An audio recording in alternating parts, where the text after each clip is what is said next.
Good evening, everybody. This is the NFL Week 15 recap, Week 16 opening lines reaction show. We are live here on YouTube. We're live here on the TikTok as well. We've got cameras, we've got lights, we've got a bit of everything. We've got Apple, we've got Spotify, podcasts, videos, everything's going on. We're going to talk about every game that we just watched today on Sunday, talk about everything that went on. I'm going to react to all of the opening odds for NFL Week number 16, and I mean it. When it's a genuine reaction, it's going to be a genuine reaction because there's been a lot of work on the games today. Been a lot of watching as well to get things sorted, and so I'm going to go through everything we saw today. It'll be my genuine first reaction at all of the opening lines we get for NFL Week 16. We'll go game by game. If you guys are in the chat on YouTube, get the comments and questions in as we go. If you're watching live on TikTok as well, I am doing this live on YouTube, so I'll do my best to get over to you guys on TikTok as the questions and everything come in, but I think it's more of a listening show than it will be a watching show, but I appreciate everybody for joining in. As always, if you're listening to this bright and early Monday morning, I hope your Monday is off to a fantastic start. We've got a question in the chat. Bad news in North Surrey from Gregory Pierce talking about the storm that hit us. I was telling him in the chat, we had two street signs at the start of the morning yesterday. Both of those street signs are gone. Bolts ripped right off. It's been ugly. And so that windstorm that was supposed to impact the Seattle game, at least on the early forecasts, ended up getting us here a little bit north of the border yesterday. And so moved up a little bit north. We got a good weather game today in Seattle. We got a good result as well. And so let's start where we ended with Green Bay 30, Seattle 13. I know I had that as the final. There's obviously a couple minutes left. If anything changes, let me know. I don't know. I don't know how good Green Bay is. I'll put it that way. I think the second half, they kind of lulled themselves to sleep a little bit with the injury to Geno Smith. We saw them just trying to get out. And so I look at the numbers, and I mean, don't get me wrong. This is a dominant performance. Net plus 20% in success rate. That is the highest margin of any game this week. So it was dominant first quarter to now and the end of the game for the Green Bay Packers. They were able to run the football. When they passed and were willing to, it was deadly. 62% passing success rate today in terms of net yards per play. They were nearly 3 yards better per play, 365 to 198. It was lopsided. They looked good. The scripted plays early were dominant. It was a great performance by the Green Bay Packers. Josh Jacobs involved a ton early to set the tone, to get the offense going. They barely needed to throw it in the early going of the game to build that lead. And then the defense was able to really get the pass rush going. We saw how much Cooper matters to this defense. I think that was a big guy to get back in the middle of the field, had the pick late. So there's a defense that we've talked about at times over the course of the season under Jeff Hafley. Like, there's a lot of really good pieces here, and this can be a good defense, especially when they get the pass rush going. Like, I'm sure there's Packers fans watching, and you remember for years how under Joe Barry, it was just slow and passive and soft, and you're watching the game tonight. It's basically unrecognizable, this game, to what we've seen in the past. It's a big difference, and so that can go a long way. They still are feasting off of some big plays, but I can't quite figure out what the ceiling is for this team and what we're getting. Is this team number 7 or 8 in ratings? I think that's fair. Is there a higher ceiling? It's hard to get a full true feel on this team. Now, I will say this.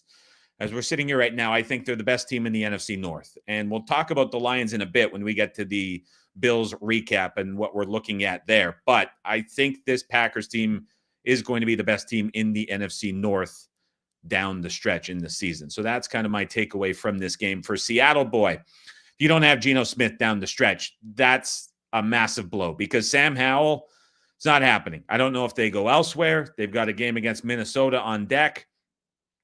You're not getting anywhere with Sam Howell. And this is now a division, I think, comes down, if Geno is healthy, to the final game for the Seahawks in Week 18 against the LA Rams. I think they end up playing each other for the division. The Seahawks are not getting out of there without Geno Smith as quarterback. Obvious statement to make, but the drop-off from Geno to Howell is substantial, and that is going to be a big downgrade if that happens going forward. So Green Bay 30, Seattle 13. Packers win, Packers cover. We get on the board for what was a good week. 3-0 on the service to get to 42-31 and 2 on the season with a couple of pushes. Big 3-0 week there. Had a good week here on the video as well. So we will keep it going for a late push into the season. Let's get to the 1 p.m. games. Washington 20, New Orleans 19. This was a quirky game, to say the least. Commanders took a bit of money during the week, 7.5. We talked about it on the podcast. There was pro money that came in, pushed it up to 7.5, ended up getting bet back the other way. It was kind of lingering. Game day money was on the 7, bumped it up to 7.5. And Washington dominates early. 56 and 53-yard touchdown drives. One of them came off a Haener pick, ended up leading 14-0, and they held on to that lead going into the break. They got stopped at the Saints 1 out of the half, and that would have put away the game. They end up settling. They don't get in, and then the game flipped. The Saints go and they bench Haener. They bring in Spencer Rattler.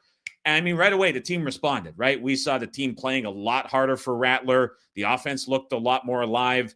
In the terms of the difference, Rattler was 1.02 EPA per play better than Jake Haener, nearly a little bit more than a point per snap better. That's hard to believe. The two backups and two halves can look that different, but that's what it was.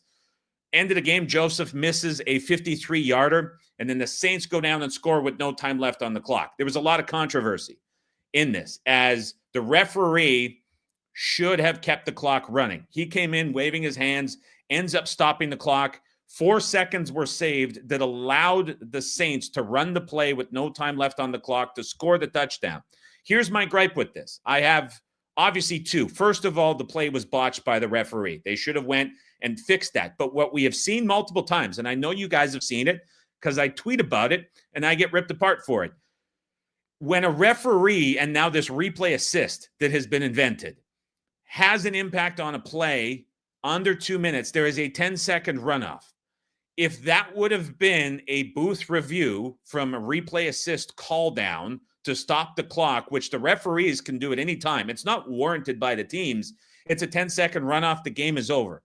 Why is a referee error treated differently in that scenario? And I know the refs tried to deny it. The pool report after was silly. It was a mistake. The play should have never happened.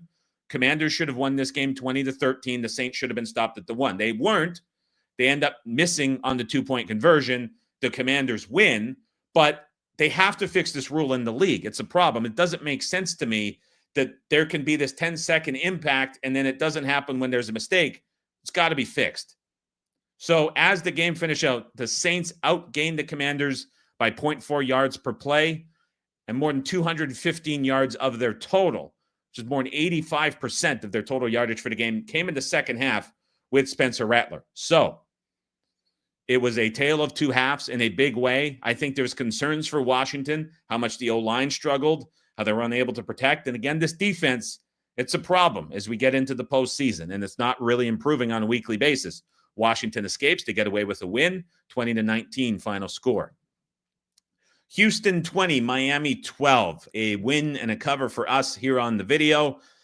This was a great spot for Houston, but I tell you what, I don't want to say that they were lucky to get away with the win, but there's a lot to pick on here for the Houston Texans. I'm going to start by picking on the Miami Dolphins because, I mean, what in the hell has happened to this offense for Miami? Any pass that is 5 yards or more downfield has suddenly become seemingly a coin flip to be intercepted.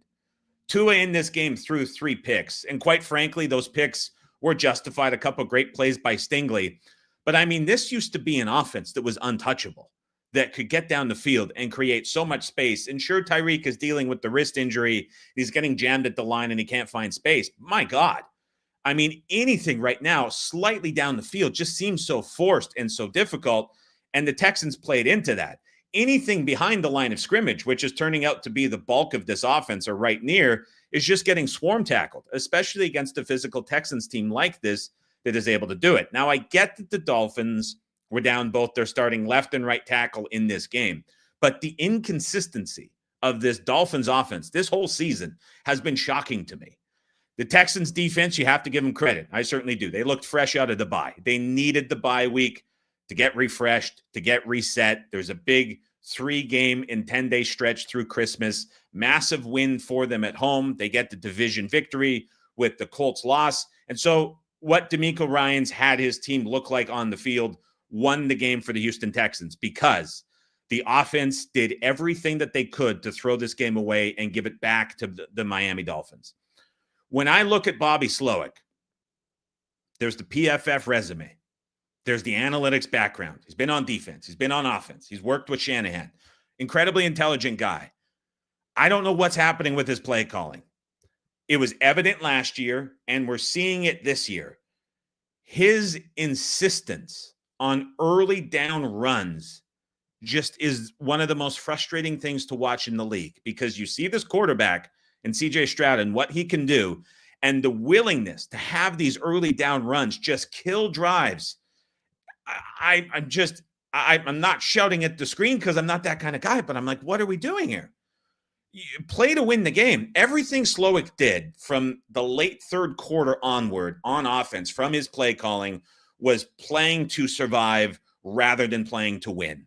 And that is what is going to separate him and this Texans team from the elite in the AFC as we get towards the end of the season. He was criticized for it last year. He should be criticized for it again this year, because I look at this game. I mean, there were ample opportunities for Miami to come back and have a drive to come back and tie it or stay competitive. This is a game that should have been put away, and it just wasn't. And so if Slowick does not switch this around, this team is going to end up losing games late down the stretch. And it's just frustrating to watch. 3.6 yards, believe it or not, for both of these offenses against each other. Dead even. The Dolphins outgained the Texans 224 to 181. 4 turnovers for Miami is what saved Houston. This was a game that Houston won on their defense. And man, they've got to figure out something on this offense, because that is just unthinkably bad from Slowick down the stretch. New York Jets 32, Jacksonville 25. Biggest lead either way in this game was 7 points, and that was off the Jags' opening touchdown possession. Box score shows the Jets 7.4 to 5.5 yards per play, a big advantage. But Jacksonville plus 11% in net success rate in the loss. Equal offensive yardage output. Jets just ended up with the bigger plays, plus 0.31 EPA per play.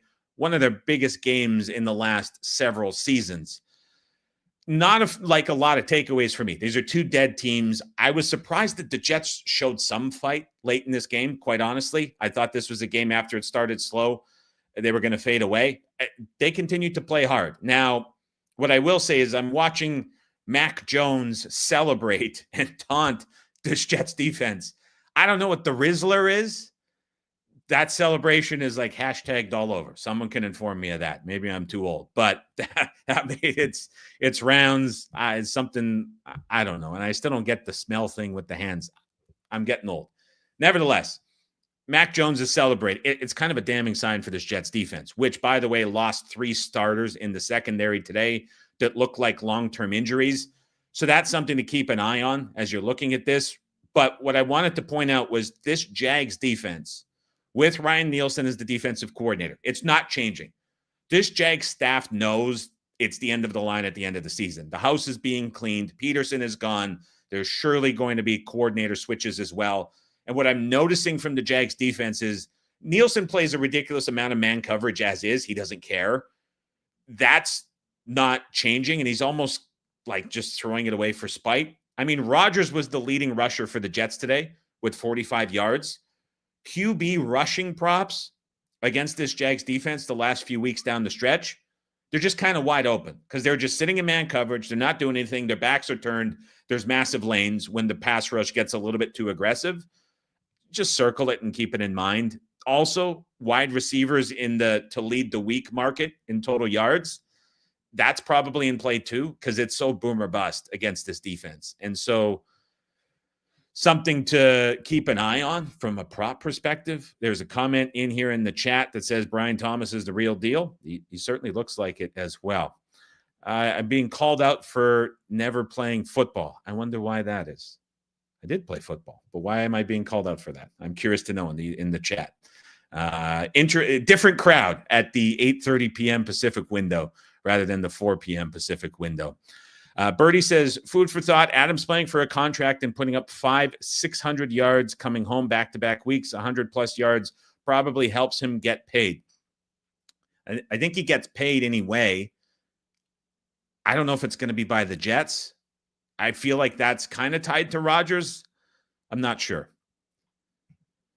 I'm not sure. That's a good point, though. Cincinnati 37, Tennessee 27. This was a mess of a game. And I'm glad I avoided the landmine because I was mighty close to clicking Titans +6 when the Bengals took money this morning. And I was kind of kicking myself in the first and second quarter because the Titans came out competitive. They had to. This is Brian and Bill Callahan's revenge game. And not necessarily revenge, but they were bought in. You could see the Titans playing competitive early, back-to-back touchdown drives to start. They lead 14-7. They're driving up 7 in Cincinnati territory, and then it all falls apart. There's a fumble that gives it back, and then 3 consecutive turnovers in the second quarter end up leading to 17 Bengals points in 8 minutes. They go from up 14-7 driving in Cincinnati territory to down 24-14 at the break. And it didn't stop there. It got even worse. A pick 6 makes it 31-17. The next drive was returned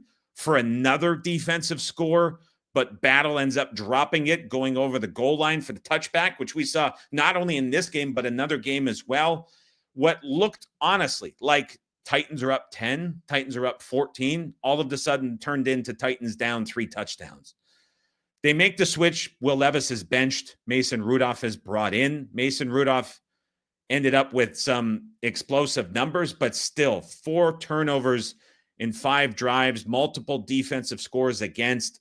There was another turnover, which led to a Bengals score once Rudolph came in. In total, 10 turnovers by both teams, 243 total penalty yards. An absolute mess of a game. And I'm blown away because another Bengals game got steamed under on game day, which is hard for me to comprehend and hard for me to understand. Titans cannot cover a number. They cannot be competitive. It's another quarterback switch. I don't know what this team has left the final 3 weeks. I would like to think the coaching staff is safe and it's not a question of who's coming back, but there's just not a lot out there once these games get off the rail early in the first and second quarter. So this is a very dead Titans team and a Bengals team that for now remains alive in the playoffs, believe it or not. Baltimore 35, New York Giants 14. This number got bet up to 17. It was all off of Giants injury news. It was a little bit of game day money on the Ravens. This was not close. The Ravens ran away with the game. We talked about Lamar running the football more on the Wednesday live stream. I think in general, the Wednesday live stream, for anyone listening for Prop Nuggets, there were several comments down below in the video that were talking about like good nuggets and good info that was presented. The Lamar rushing yards ended up going well over as opposed to total of 42. A.J. Brown had a bigger game, albeit leaving with an injury. The Josh Allen rushing stuff was good too. So there's a lot of things that went right. And Lamar running was certainly one of them. I say my biggest takeaway is we obviously saw Lamar run more, but Derrick Henry continues to look, as the season goes on, very much his age. And I can't help but notice there were multiple backs brought in and worked in, and Hill was featured, and Henry was playing less. I don't know if they're saving him for late in the season or if kind of the tank is running a little bit low, but explosiveness is not necessarily there. That burst we saw in the early season, not necessarily there either. And so that's something to keep an eye on. But certainly that Lamar rushing more is very real and is something we're going to continue to keep saying. So that's something to watch in the prop market as we go forward. In terms of the game, Ravens plus 3.5 per play, 200 yards total more. It was dominant and just looked great from the Ravens start to finish. Chad Eubank says Bengals are a dead over. Just play it. Honestly, I don't know the group that's betting these Bengals unders. It makes no sense to me. Every week it's happening. Every week it's happening. It's really quite something. Next game up is Kansas City 21, Cleveland 7. The big news here is Patrick Mahomes and the injury. Both ankles were taped. He tried to walk to midfield after the game for handshakes, was visibly limping, was visibly not right, was really trying to hide it. He ends up walking to the locker room, and he's allegedly walking around in the locker room fine. He looks okay, but then he ends up leaving and moving around on a cart. He has been known for playing through what looks to be a high ankle sprain. It's not an official diagnosis yet. I get the impression that Saturday is very much in jeopardy for him. And even if it's not a Mahomes decision, it may be a team decision. We'll see. He's played through a lot. We'll very likely have the right info.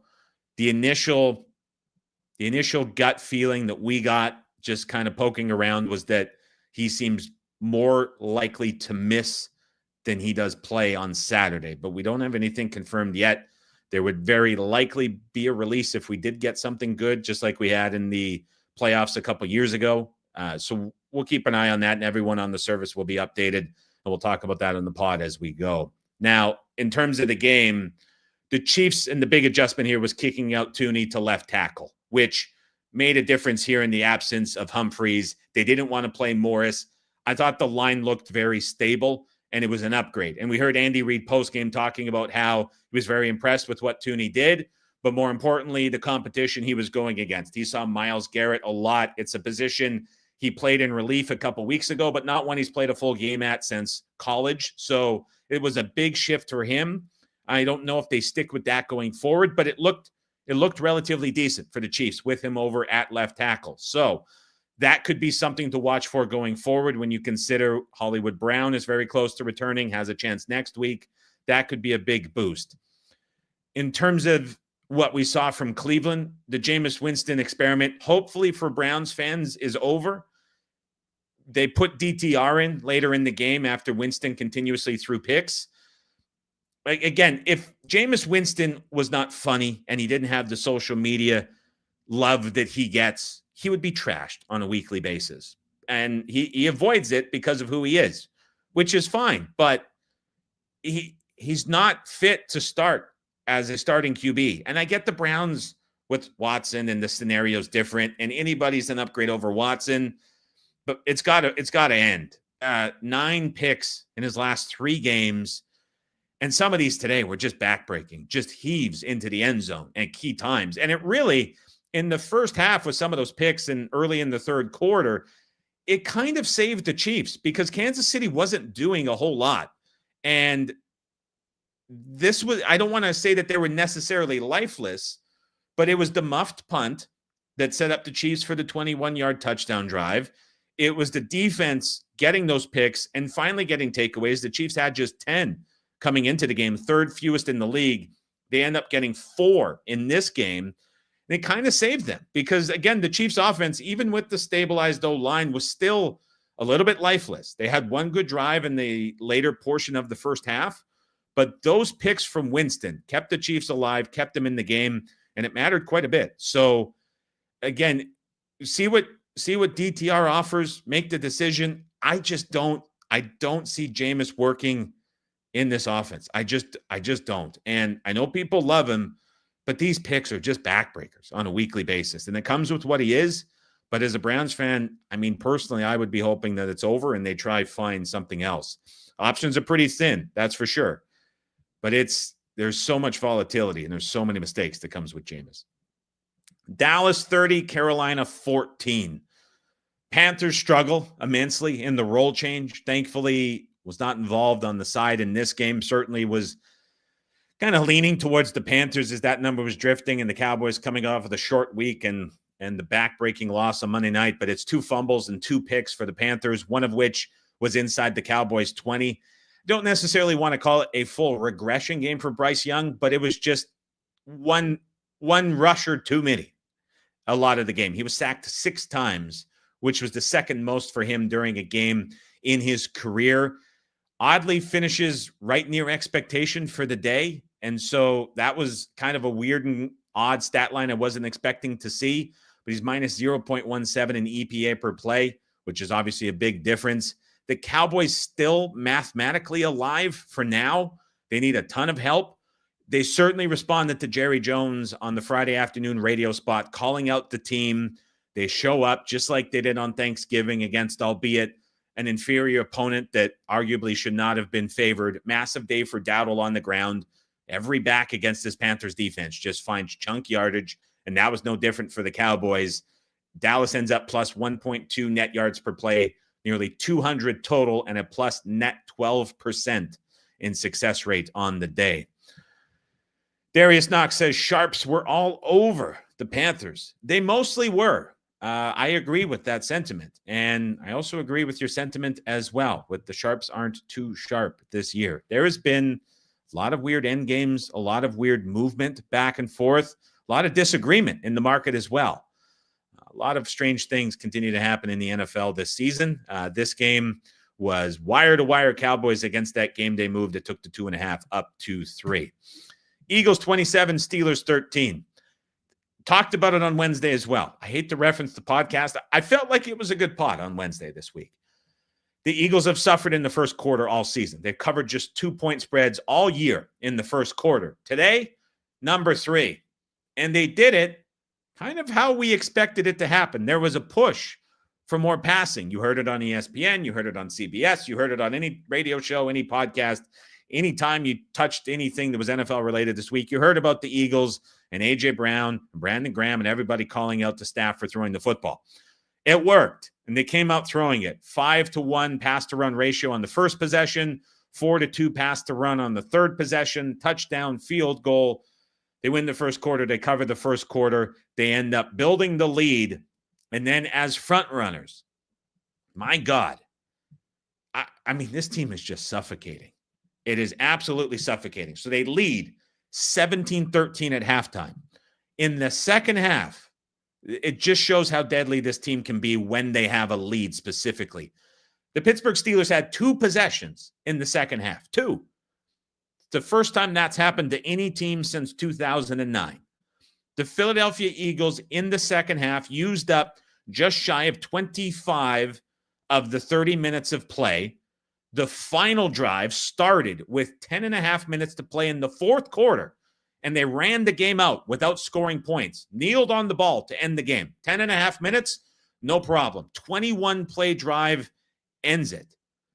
Just absolutely suffocating as front runners when they have a lead. And what was more impressive was A.J. Brown was hurt and left the game. Saquon Barkley dealing with an injury, says he was limited. They had to lean on Gainwell in this game.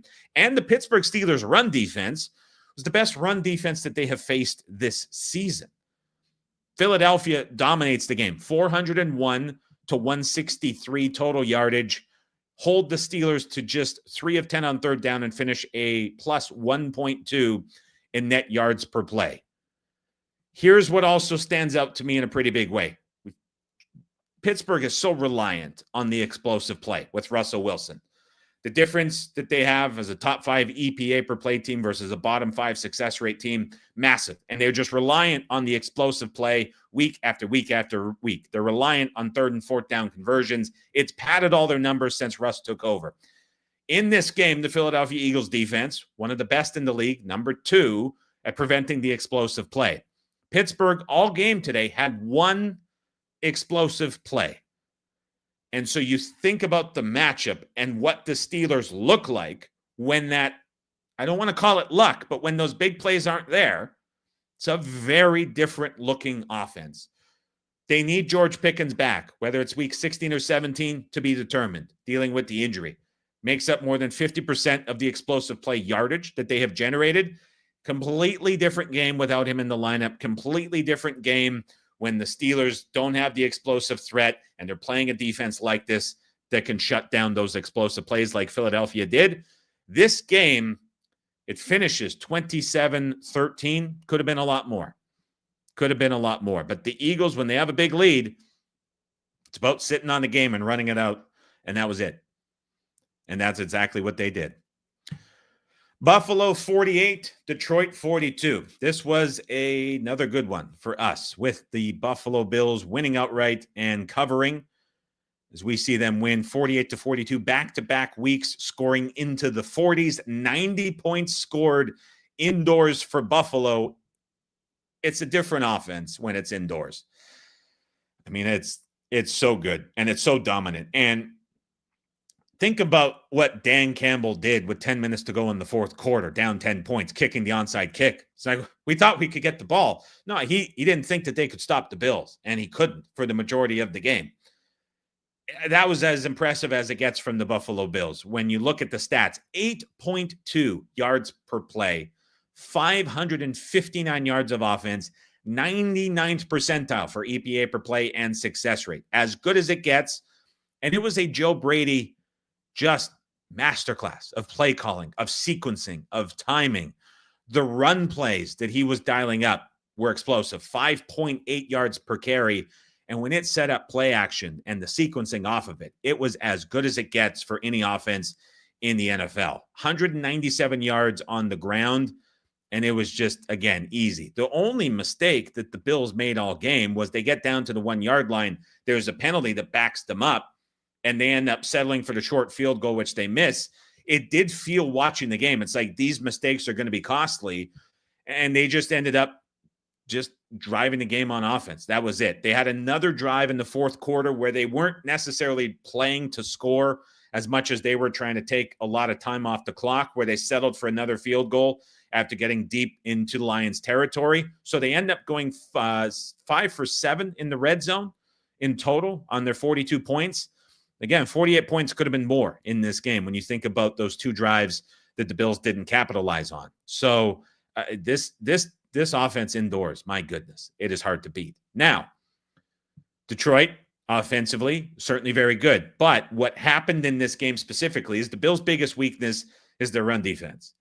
The Bills getting out to the lead that they did, 21-7, was vital because we saw the Lions not able to stick with the ground game. This is key. If the Bills can get ahead like this and take the burden off of their run defense, they're going to win games like this over and over and over again down the stretch. That's what it's going to be. But if this game ended up where it was closer and you were having the Lions and it was flipped, there was enough for me, like we saw last week with the Rams, where you can see how big of a problem the Bills defense is going to be.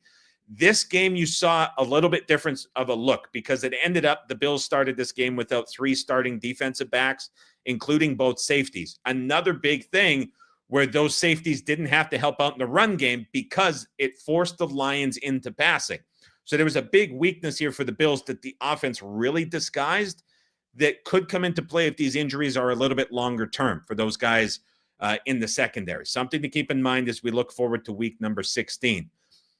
Another issue that we saw from the Lions on the defensive side, McNeil and Davis both sound to have season-ending injuries.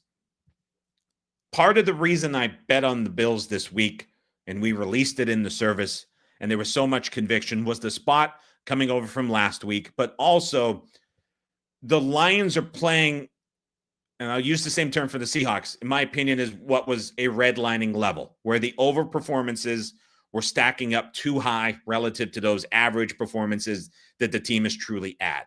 And the Lions were getting away, and the market was hinting at this by fading them the last couple of weeks, was defensively, they were getting away with just enough, and offensively, they were getting the bounces, and just everything was going right. And you think about these injuries and how big of a story it was for Thanksgiving, and how big of a story it was going into into the Packers game on Thursday night. And now in this game, I just wonder, with these 2 additional injuries to key starters, will this be too much to overcome for the Lions down the stretch? And this is part of the reason why at the top, I'm saying I think you have to look at the Packers as the best team in this division going forward, because now, again, you don't have Hutchinson. You don't have Anzalone. You lost McNeil. You lost Davis. You lost Rodriguez. We're talking about not this volume of injuries where there's some second or tertiary role guys from the defensive line or from the linebacking group. We're now talking about like the best they have up front on the D-line, the best they have at linebacker, and the best that they have at corner. The last 2 weeks, the defense has not shown a ton of resistance, and now these injuries pile up. I can't help but wonder if this is going to be too much for what we are seeing down the stretch. Reed says that Buffalo is now favored on FanDuel to win the Super Bowl plus 420. Last Sunday night, Bills 6-1 to win the Super Bowl was given out here. So this result certainly turned out well for that, and we're seeing the odds shorten. That, to me, is arguably still a little bit too long, I would say, for the Bills. I think that could come in a little bit more. I would guess that the Allen MVP futures we have from the preseason have probably tightened up quite a bit too. I know those prices move a ton and they look different, but I wonder what that is at now, if you have that. And so my last point with this is I think about it. The Bills' biggest weakness is defending the run. Baltimore could be a problem if Henry has anything left in the tank down the stretch in the playoffs in that inevitable matchup, just like we saw during the regular season. If this ends up Buffalo-Philly in the Super Bowl, that's a problem for certainly a problem for Buffalo in that matchup. Same thing can be said when you think about the Lions and all of these defensive injuries that are piling up. It's an awfully tough matchup against the Philadelphia Eagles or even Washington. If it's an early round playoff game, if the Lions don't end up winning the division, get slotted against the Commanders. What about Green Bay to an extent with how good Josh Jacobs has looked running the football and Matt LaFleur has been with the run plays? How does that start to match up? These feel like a lot of negative matchups. If the secondary is going to be tested, what the Vikings are doing on offense with these wide receivers and the space that they're finding, it seems like this is tough for Detroit now with these injuries going forward. I really, really do think we saw a bit of a turning point today in this Lions season. Denver 31, Indianapolis 13. I'm shaking my head on the video because, my God, so this happened at the same time the Bills were kind of struggling to put it away. Houston went well. That was a tight one. And just the way that the last few weeks have gone, I'm like, is this all going to go the wrong way? And the Packers, there's a little bit of Seattle money coming in. I'm looking at it, I'm like, God, what's happening here? And then, the way that the game finished, thankfully the Bills covered to save some sanity. But I say all of this because this game was insane. If you're I sympathize with Shane Steichen. I can't imagine what he's feeling. It has got to be frustration to the highest level. The extent that Indianapolis went to in this game to throw this game away and to not win and to not cover, I don't want to say it was unlike anything I've ever seen, but it was like something I have not seen in a very long time. This was unbelievable. They were dominating the game for the first 2.5 quarters. And I'll back up. I'll go another direction. I was gonna go through the emotional roller coaster of this. I'll go a different direction. Here's the end box score for the Denver Broncos. 3.2 yards per play, 3.6 per pass, 2.7 per rush, 3 turnovers, and Bo Nix, the starting quarterback, finishes 13.1% below expectation for the day, which is third worst of the week. If I didn't go into that, if you didn't watch anything, you just turned on the podcast now and you heard 3.2 yards of play, 3.6 a pass, 2.7 a rush, 13.1% below expectation, you're like, there's no way that the Broncos won. Not only did the Broncos win, they had 193 total yards, by the way. Not only did they win, they scored 31 points and won comfortably, where the point spread was never in doubt for the final 7 minutes of the game.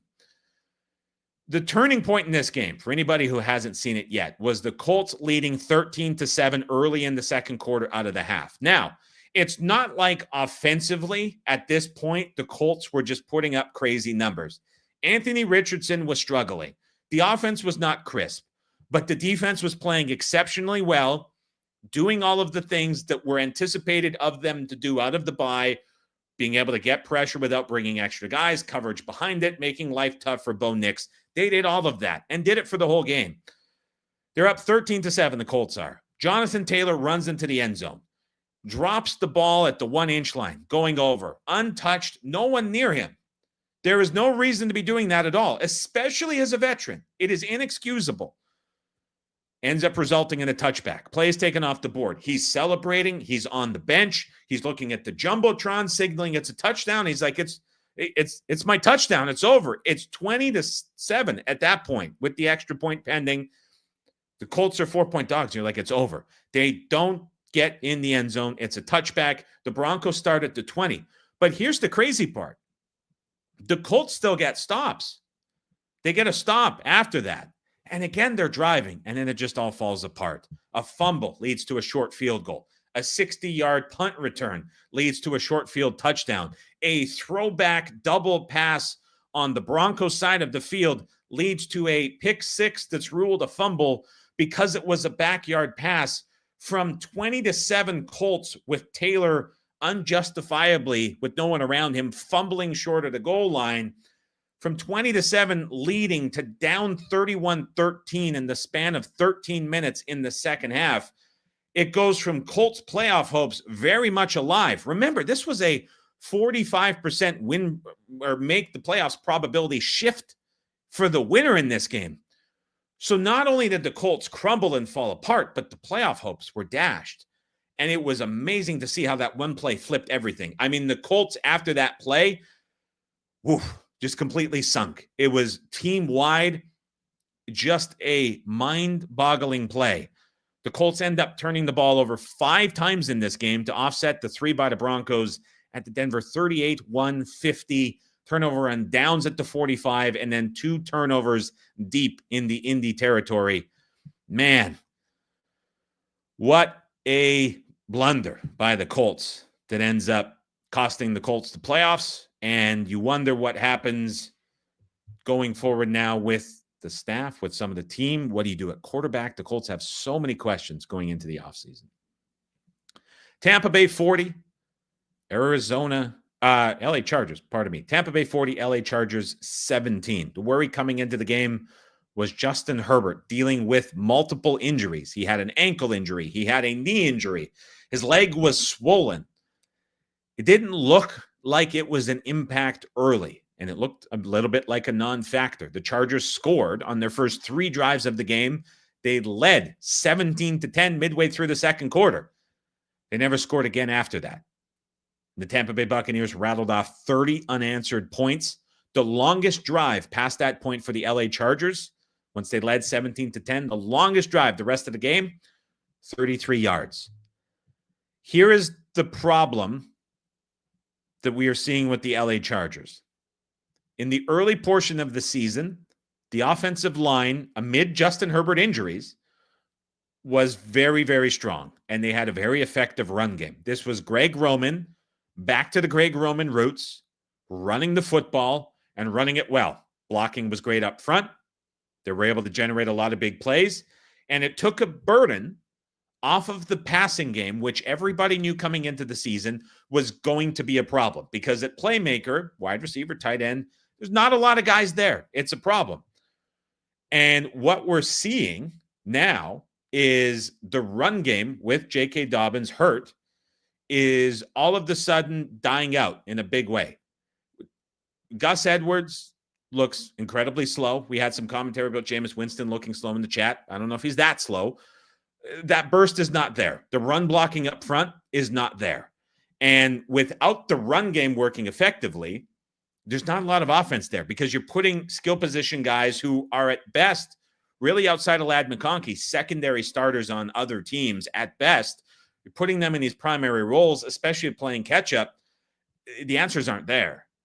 And so this is becoming a bit of a problem for the Chargers to figure out on offense. I know out of the bye, there was a willingness to open up the playbook and throw more and have Herbert more involved. But now that the run game has gone away and the O-line is really starting to struggle, there is not a lot of offense here for the Chargers. And you see this defense, when not playing with the benefit of a strong run game and an offense that's front running like they were in September and October, this defense that was dubbed number 1 and rated so high, it's not at that level. Jesse Minter has done a great job so far, but so much of that was schedule, so much of that was game state, and it's different down the stretch, as we're seeing. When the offense changes this much, it's having the ripple effect onto the other side of the football. And I mean, it was easy for the Buccaneers today. 506 yards of offense, more than 300 more of the Chargers,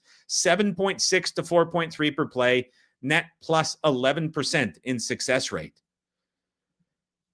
I'm worried a little bit about the Chargers down the stretch, as we're seeing them change into quite a different team, and the defense is starting to struggle. Have to give a lot of credit to Liam Cohen, the offensive coordinator in the Buccaneers. Another monster game on offense for the Buccaneers. They've had some sneaky 500-yard performances consistently at times throughout the year pop up, and you're like, my goodness, where did this come from?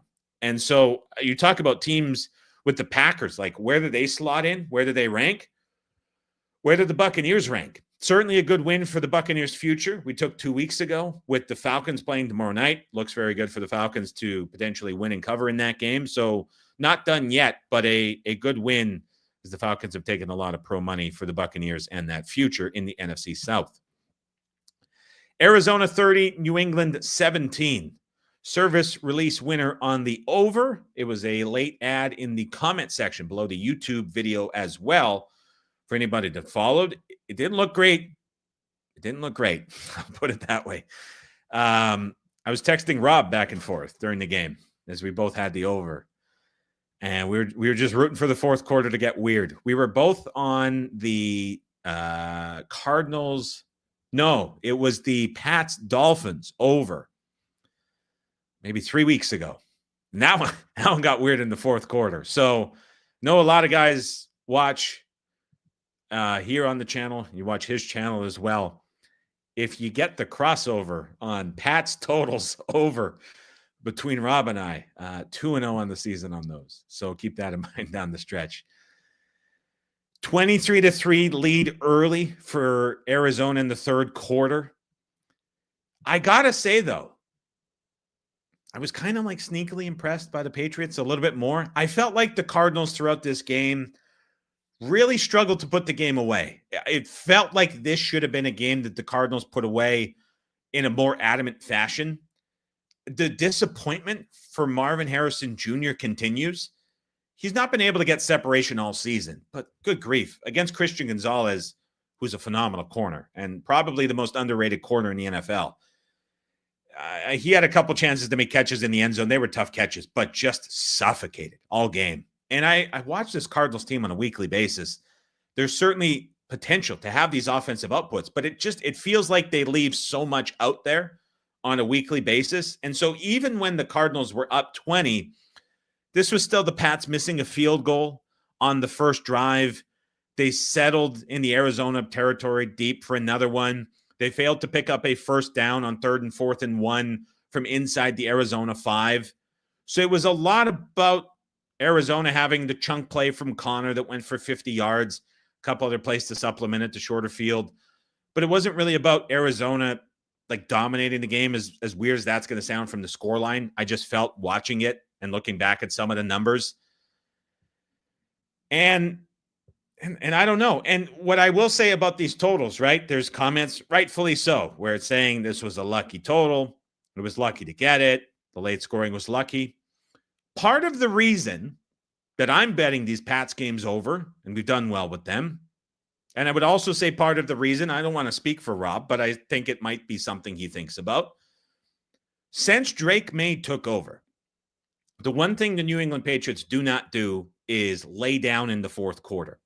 Since May took over in week 7, the New England Patriots are team number 9 in EPA per play in the fourth quarter. They're team number 9 in success rate per play in the fourth quarter. The Patriots do their fair share of lifting for totals in the fourth quarter, and they have every game since Drake May has taken over. We've seen about a 3.5-point adjustment in market on the base total for Pat's totals. And so, I mean, this was awfully pretty thin. We might be at the end of Pat's overs with Drake May, but it's kind of what the Pats do. And I think it's what they're going to do down the stretch.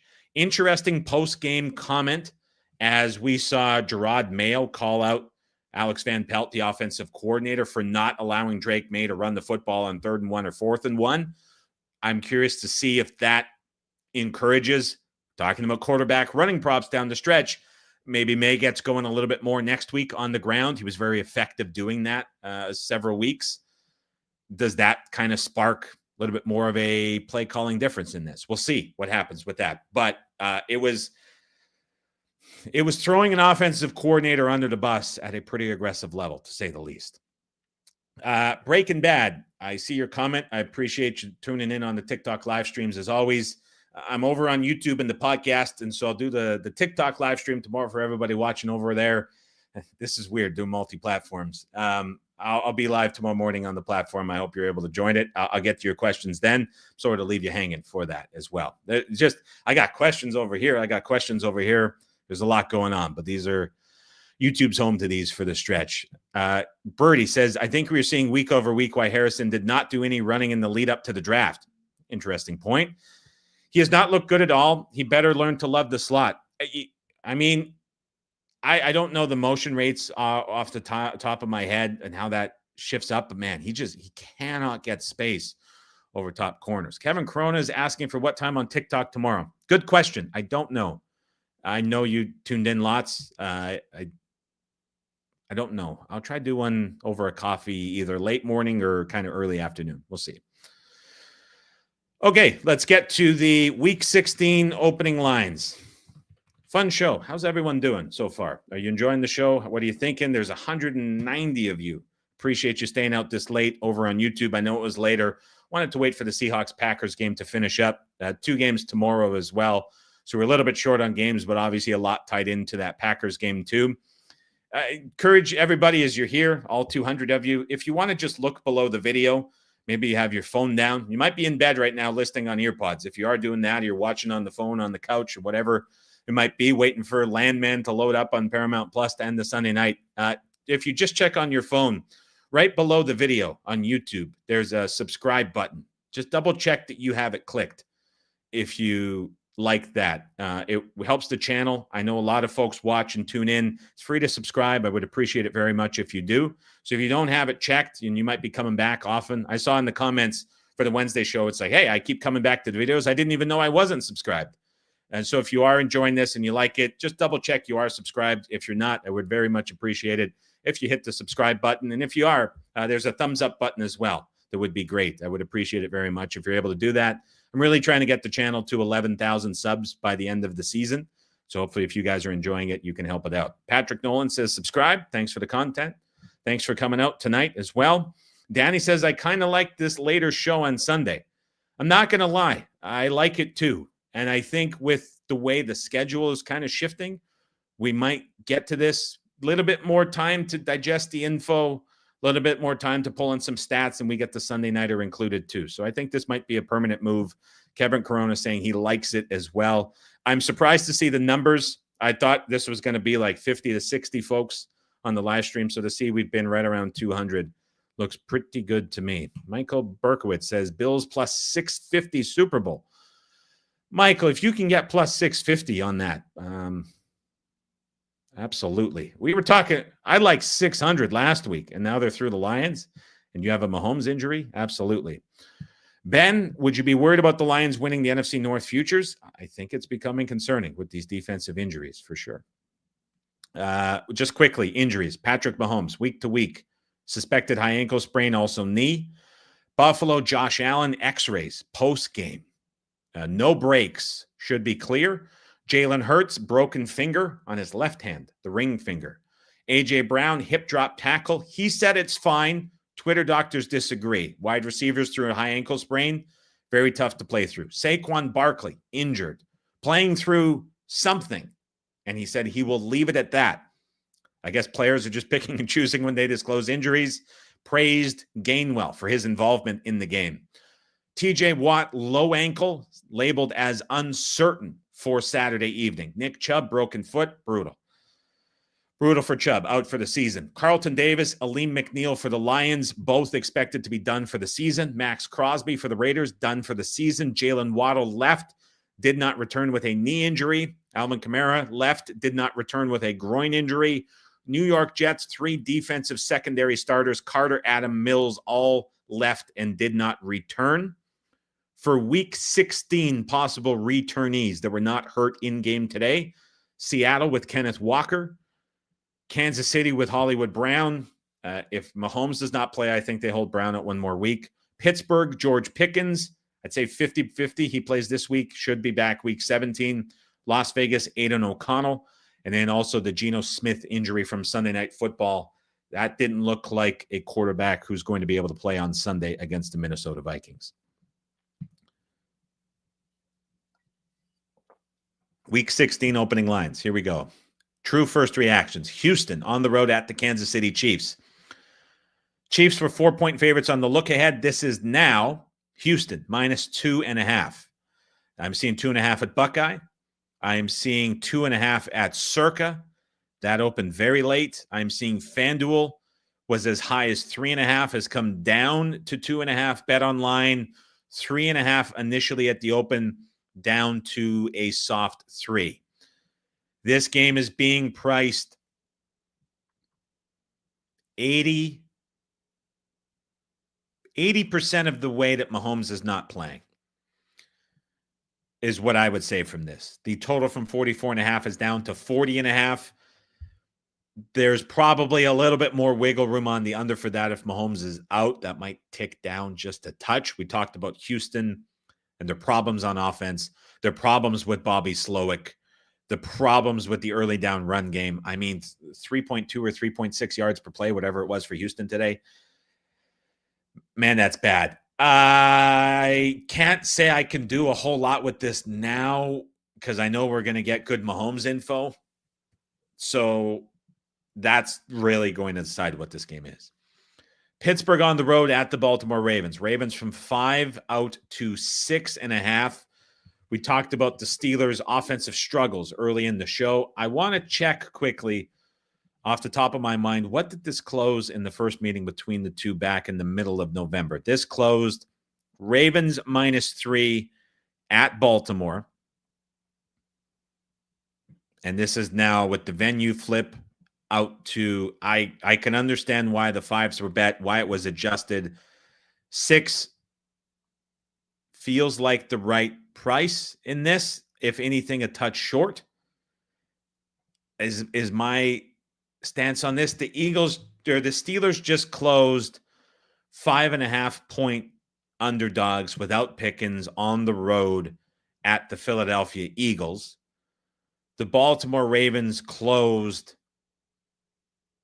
3-point favorites at home against the Philadelphia Eagles.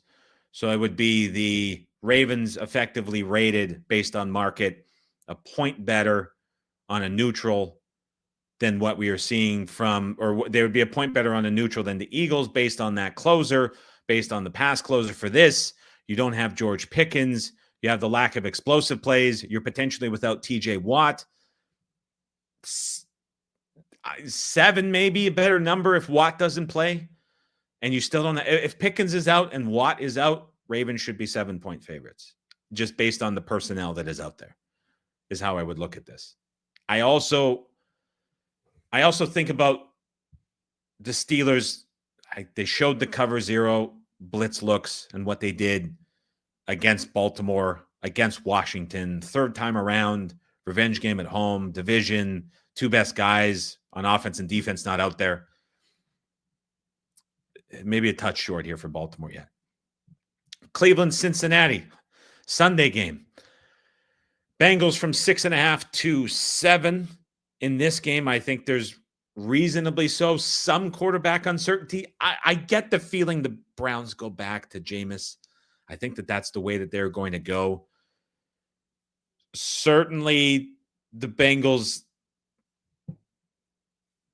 that's 7. 7 seems like the right number. I'm trying to make a case off the top of my mind to how the Bengals can be backed in this game. That feels right where it is. You have so much variance with the Browns. And if they were to play DTR, this number would only have to go up, in my opinion, what you're looking at. So the Bengals closed. We haven't seen them play at home in a long time. They closed 3 against the Steelers at home a few weeks ago. Against Tennessee, just now on the road, they took game day money and closed 6.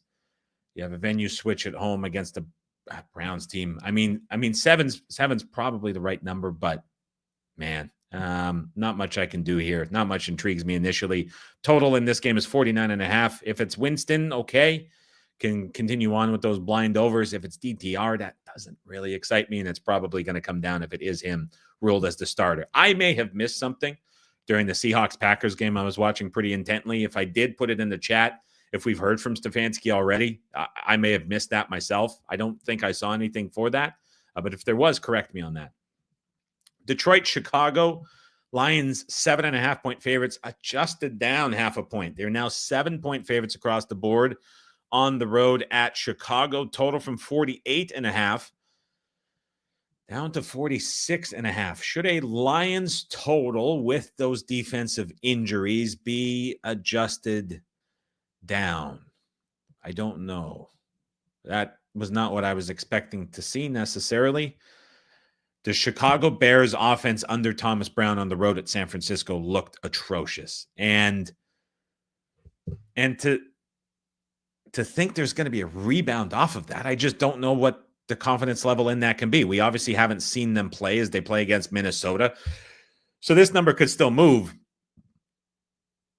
40, I don't know if I'm buying Lions totals being adjusted down with these defensive injuries. I don't know if I'm there. I don't know if I'm getting that. And I'll tell you what, if Eberflus, the Bears defense against the 49ers looked really bad. And the 49ers offense against the Rams defense, which we saw the Bills go up and down the field on, looked horrible on Thursday night. Some of that, the wet ball, sure. But how much of that outburst from San Francisco and just the collapse from the Bears defense, how much of that was Eberflus not being there controlling the defense? If that's a downgrade for the Bears defense, and we have the Lions downgraded because of the injuries, then should this potentially be a game that's adjusted the other way and not down? Now, it's not fully open yet. Again, we'll see him play tonight. But, I mean, if there's signs of life from that Bears offense, I'm kind of intrigued by an over on a number adjusted down initially. We'll see. Arizona on the road at the Carolina Panthers. 4.5 on the look ahead for Arizona. Right is where it is on the reopen. 46.5 on the total is right where it is on the reopen. Not much jumping off the page initially. As I'm thinking through this, Kyler Murray much better against zone coverage than he is man. He's not going to see man against the Panthers. The Cardinals defense is very hit or miss. They've kind of been stuck in this weird division cycle prior to this week. And I did feel like they look like a bit of a different team playing outside that division. They're going to get a pretty big step down in class of opposing defense. That Seattle matchup back-to-back weeks was just deadly for them. And the amount of man Seattle plays and the pressure. The Vikings were brutal for them. The amount of pressure and how Murray struggles. It's going to be a lot easier for them to move the ball against Carolina. I don't know if there's weather in this game. I haven't looked yet. What do you get from the Panthers in potentially a rebound scenario?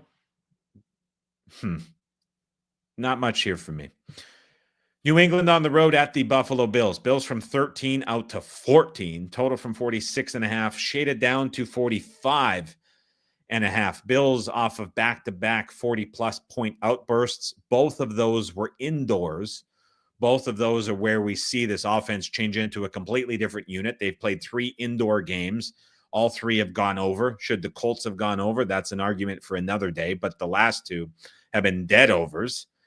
Prior to this, they closed 45 in the snow against San Francisco. They closed 47.5 outside against the Chiefs in that late game. They closed 49 outdoors to the Dolphins. And so this number for the Pats, and what we've been talking about, the Pats being an over team, albeit their base totals adjusted up, and now at 45.5, shaded slightly to the over.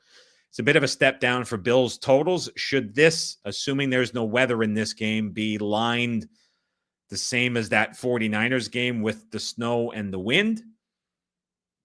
Probably not. Probably shouldn't be an equal number. And so that might be enough to where we see over money hit the market in this at 45.5 and push that up a little bit higher. I see 45.5 at FanDuel. I see 45 at Caesars. Perhaps those tick up just a little bit for where we should be. Philadelphia on the road at the Washington Commanders. Eagles from 3 out to 4. Total from 47.5 down to 46.5. So Eagles adjustment up, total adjusted down. We just talked about the Eagles uncertain on the status of A.J. Brown. Saquon Barkley dealing with an injury as well. Jalen Hurts with the broken ring finger on his non-throwing hand, which said it impacted his performance. he's going to have performances that strong, he should perhaps consider playing with an injury to his non-throwing hand more often. I thought that was the best that he's looked as a passer all season. First meeting between these two teams was back in the mid portion of November. That game closed 49.5. It stayed under. Philadelphia was a 4.5 point favorite at home against the Commanders. They got away from a cover. These games always end up playing a little bit tighter than they typically seem like they might. This is tough. Tough week so far. Not a lot here that jumps out to me because you have questions with the Eagles, and I don't necessarily know what you're getting from the offense total-wise. Tough week so far. Giants Atlanta still off of the board with Atlanta playing on Monday Night Football, taking a lot of money. Look ahead was adjusted up from 9 to 10.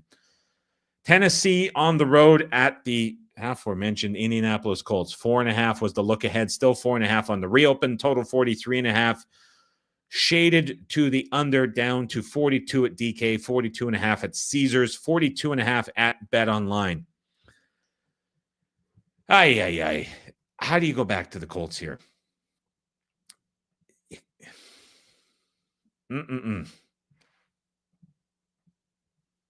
I don't think I can do it. 4.5 is probably a bettable number, is my first take on this. They closed dogs in the first meeting between the two teams. Teams have shifted since then. Tennessee, again, really got up for that Bengals game. I don't know who's starting at quarterback. I would think they probably go to Rudolph in this game. The Colts defense has been awesome. And I guess what I would say is, if you weren't scarred by the Colts this week, when you think the Broncos are a legitimate team and they're a playoff contender, which some people do, I'm not there yet. I mean, you could say that the Colts' schedule has been just brutal the last handful of weeks, and their losses have been against the Bills and the Lions and the Vikings and now the Broncos, and they're playing inferior competition and they're winning. Now, when it comes to being a 4-point dog on the road at the Broncos and you're trusting the defense to do what it does, that's a bit of a different story from laying 4.5 at home and trusting Richardson in this offense to get out and cover by margin, especially with playoff hopes dashed, especially off of the letdown, especially off of the disappointment. I don't get the impression that Steichen is anywhere close to a coach that is going to just kind of lay down and take it and call it a season. I think, if anything, it's a rally game for Taylor, who's probably very intriguing in props. I'm guessing as a veteran, he probably takes that in a pretty positive manner in pressers throughout the week. Maybe a better way to look at this with the Titans' run defense being so boom or bust. I don't know what's left here for Tennessee at all. I'm not super comfortable taking the Colts to win and cover by margin. Rams on the road at the Jets. 3 adjusted up to 3.5 at Chris, 3.15 at Circa. 3 Caesars and FanDuel shaded towards 3.5. Total from 46 up to 47.5. New lease on life for the Rams and their playoff hopes with the loss tonight for the Seattle Seahawks. It will, in my opinion, come down to the Week 18 game between the two teams for the division. I think that's going to settle the NFC West. The Jets being down possibly 3 starters in the secondary against the Rams is concerning, who are just rolling right now. Extra time to prep. McVay against this defense is certainly a disadvantage. But I'm thinking about that Rams game against the Pats, where they went on the road, went outdoors. And that game was but that was kind of line like mid-low 40s.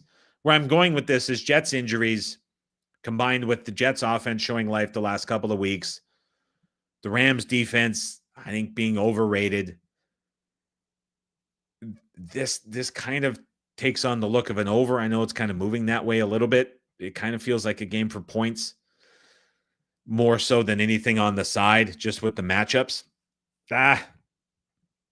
It's a tough week. Week 16. Welcome to late season NFL. Minnesota, Seattle, mostly off of the board. That Geno Smith injury will be Smith to Howell. 4.5 points conservatively, I would say, based on what we've seen. So this was Vikings 2.5. If it's Howell, Vikings probably get to 7, maybe touch less, 6.5. It's probably a fair number to get to, I would say, for this, especially we might get a little bit more inflated if you see the Vikings look good against Chicago. It is a bit of a clunky game for the Vikings after several weeks at home, going outdoors to play in Seattle against this defense. So, like, that's probably not going to get the full extent of the adjustment for any QB change.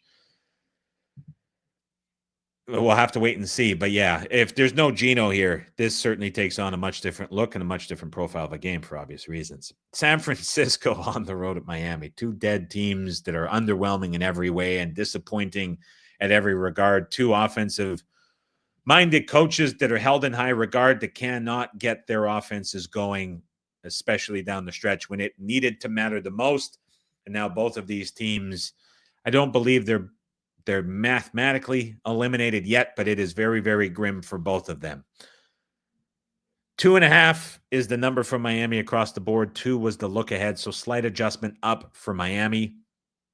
What's left here for either of these teams, honestly, at this point? This is a brutal game to try figure out, and a brutal game to try handicap. A lot of familiarity between both of the staffs. This is a tough week for betting so far. Jacksonville, Las Vegas, still off of the board. Raiders play Monday Night Football. Tampa Bay on the road at the Dallas Cowboys. 3.5 has now turned into 4.5 for Tampa Bay. Total from 47.5 out to 48.5. Buccaneers offense playing indoors. I think about the Falcons game, kind of like a mini Bills in that regard. Falcons game, 560 yards, whatever it was. This game against the Chargers, 506 total yards. Cowboys defense, pass rush is certainly there. But boy, could this be another breakout spot for this Bucs offense indoors against an opponent, which, again, Dallas put Diggs on the injury list and IR this week. So the secondary's banged up. Overshawn's out. Can Dallas do their share of this? This certainly seems like a game that could be wide open on Sunday Night Football. Wide open. So how high does this go on the total? Monday Night Football, Saints, Packers, still off of the board as the Packers just wrapped up playing. This was Packers 13.5 on the look ahead, still holding steady at 13 currently. Not fully available yet. We'll see what this reopens at. I would imagine this gets out to 14, 13.5, 14 for the reopen tomorrow morning. Well, that was disappointing. I was expecting to have more than that. I'm sorry to leave you guys hanging. This is a tough week 16. My goodness. There's not much out there at the moment. It's going to have to be a pretty insightful Monday and Tuesday to get to a card full of a lot. We've got a release window at 8:30 a.m. in the morning after a 3-0 week on the service to get to 42, 31, and 2. Everyone wants to release. There's not a lot there. We've got group messages going back and forth that I missed on the live stream, so perhaps there's thoughts coming in and we'll have something. But man, I'm worried about the release window in the morning. I'm worried about the live stream on Wednesday. It might be a 35-minute live stream to talk about 16 games, looking ahead at how tight some of these are and some of the injuries that are playing an impact in this. I guess the takeaway was maybe that Sunday night total, but not much else. Not much else is really jumping out to me at the moment. So I appreciate everybody for stopping by. Rich said it was a great show. I appreciate that very much. Birdie or Mark C was saying dialed in. Allison Norris, you were nice and informative. The tone in the conversation has changed a lot from some of the early comments to the late show. So I appreciate that very much. Thanks to everybody for joining in the live stream. Thanks for listening on the pod. Thanks for listening on TikTok as well. For everybody who took the side profile of my face throughout the live stream. If you're listening on the podcast, bright and early Monday morning. I hope everybody has a fantastic Monday. Christmas, 8 days away. So everybody's getting into the planning time and the travel time of season. So if you're on the move sometime this week, I hope that is going as well as it can and is going to be as smooth as possible as well.